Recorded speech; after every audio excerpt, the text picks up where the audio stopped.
Shavuatov, à Gutevor. Lorsque Rabbi Shalom Dovber de Lubavitch n'était encore qu'un enfant, il n'avait que 4 ou 5 ans, il se rendit chez son grand-père, Lotzemar Tzedek, pour recevoir sa bénédiction à l'occasion de son anniversaire. L'enfant entra dans le bureau, la figure couverte de chaudes larmes. Le grand-père s'empressa de lui demander la raison d'une telle tristesse. Alors l'enfant répondit, « Le Melamed, le maître Cheder, nous a appris aujourd'hui le verset « Vayera Hashem el Avraham ». Dieu se dévoila à Abraham. L'enfant marqua une pause. Il reprit en sanglots. « Hashem s'est révélé à Abraham. Pourquoi ne se révèle-t-il pas à nous ?» Le rabbi lui répondit, « Vois-tu, mon enfant, lorsqu'un juif, un tzaddik, réalise à l'âge de 99 ans qu'il doit se circoncire, faire la Brit Mila, qu'il doit continuer à progresser pour se parfaire, cet homme mérite que Dieu se révèle à lui. » Une histoire à méditer, mais qui nous rappelle qu'il est tout à fait légitime pour nous de réclamer en cette fin de galoute à ce que Hachem soit enfin manifeste pour chacun d'entre nous et pour toute l'humanité.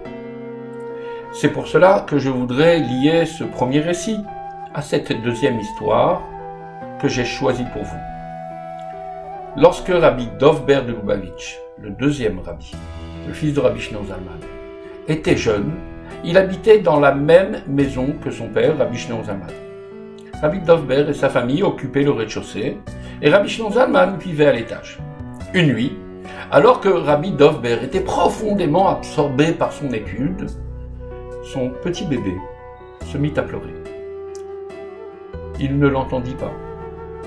Mais Rabbi Shneur Zalman, qui était, lui aussi, plongé dans son étude, entendit les pleurs de l'enfant depuis sa chambre. Le rabbi descendit, prit l'enfant dans ses bras, le calma, essuya ses larmes avant de le remettre dans son lit. Puis, il le berça jusqu'à ce qu'il s'endorme. Rabbi Dovber resta étranger à tout cela. Plus tard, Rabbi Shneur Zalman réprimanda son fils et lui dit « Peu importe la hauteur et la grandeur de tes occupations. Tu dois toujours rester capable d'entendre les pleurs d'un enfant.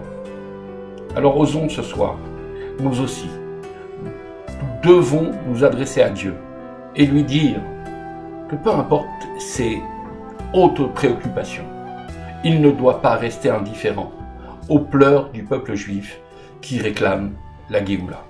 Shavuatov.